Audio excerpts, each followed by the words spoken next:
सात समुंदर पार मैं तेरे पीछे पीछे आ गई। यह गाना तो आपने खूब सुना होगा, लेकिन यह गाना अब बिहारी डॉक्टर बाबू पर बिल्कुल फिट बैठने लगा है।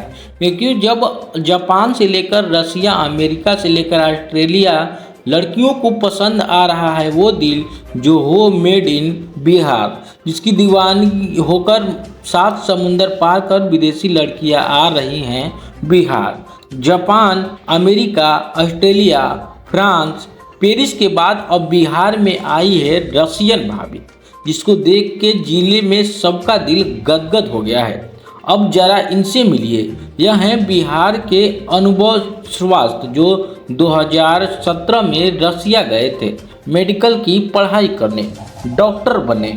तभी आया साल 2020 कोरोना काल, जब दुनिया एक वायरस से तबाह हो गई थी। यही वक्त था जब अनुभव की ज़िंदगी में रसिया की एनीस्थीसिया आई और फिर दिल में प्यार की ऐसी तबाही मची कि सीधा बात शादी तक पहुंच गई। एनीस्थीसिया एशिया के ही यूनिवर्सिटी में आर्किटेक्ट की पढ़ाई करती थी। कोरोना काल का समय चल रहा था और उसी बीच मुलाकात के बाद दोनों में दोस्ती हो गई। एक दूसरे से मिलते जुलते दोनों की दोस्ती धीरे धीरे प्यार में बदल गई। एमबीबीएस की पढ़ाई खत्म होने के बाद साल 2022 में अनुभव शास्त्र अपने डॉक्टर की डिग्री के लाइसेंस के लिए एग्ज़ाम के लिए इंडिया वापस आ गए। अब बेचारी एनीस्थीसिया का मन वहां लग नहीं रहा था। अनुभव के पीछे पीछे एशिया की यह खूबसूरत बला भी सीधे इंडिया पहुंची। अनुभव ने अपनी गर्लफ्रेंड को देश का कल्चर दिखाया, अपनी फैमिली से मिलवाया, यह कहकर कि क्या यह सभी चीज़ें उनको पसंद है, क्या यहाँ का परिवेश वह अपना सकती हैं, क्या इस कल्चर में वह ढल सकती हैं। उसके बाद अनुभव ने एनीस्थीसिया को सोचने का मौका दिया, उनसे कहा कि वह सभी चीज़ों को सोच समझकर फैसले ले। अब बिहारी बाबू के प्यार में पड़ी एनीस्थीसिया ने काफ़ी सोच समझकर फैसला लिया और आखिरकार उन्होंने इंडिया आने का फैसला चुन लिया। इंडिया को पसंद करने के बाद उन्होंने अनुभव से शादी रचाने को राजी हुई। अब अनुभव अपने परिवार और पिता से सात समुंदर पार दूसरे देश रसिया में शादी करने के लिए परमिशन मांगी। परिवार वालों ने भी लड़की से मिले और उनके बाद खुशी खुशी से शादी करने के लिए राजी हो गए।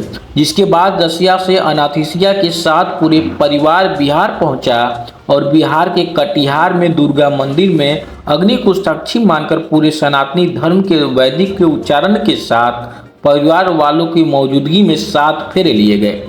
शादी के बाद काफ़ी दोनों खुश हैं। इधर अनुभव और परिवार वालों का क्या कुछ कहना है वो भी सुन लीजिए। 1-2 बार वो इंडिया आई, उनको मैंने बस उनको दिखाना चाहता, फैमिलियराइज़ कराना चाहता था कि ये मेरी फैमिली है, मेरा कल्चर है, ऐसा मेरा देश है, आप इसको देखिए, आप इसके साथ यहाँ पे आप एडजस्ट कर पाएंगे कि नहीं कर पाएंगी। तो उन्होंने बोला हाँ। तो उसके बाद हमने काफ़ी उनको बोला कि आपको सोचने का समय है, सोचिए विचारिए। उन्होंने सब कुछ किया, हाँ बिल्कुल। करने के बाद हमने शादी करने का फ़ैसला लिया 5 साल के बाद। 2020 से लेकर 2025 तक ये 5 साल हमने विचार किया कि हाँ ना करते रहे। तो काफ़ी विचार विमर्श के बाद हमने अपने पिताजी से आज्ञा मांगी। लकीली वो भी तैयार हो गए मेरी खुशी के कारण।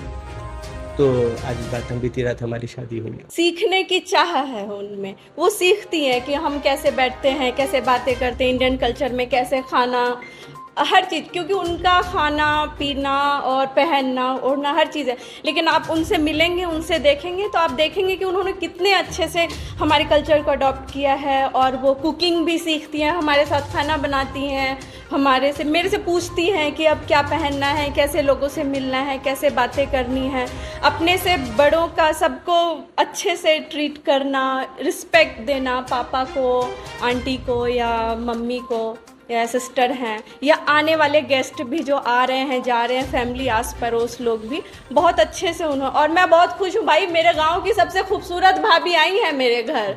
तो मतलब अच्छा लगता है कि मेरे भाई की खुशी भी है उसमें, क्योंकि खुशी बहुत ज़्यादा मैटर।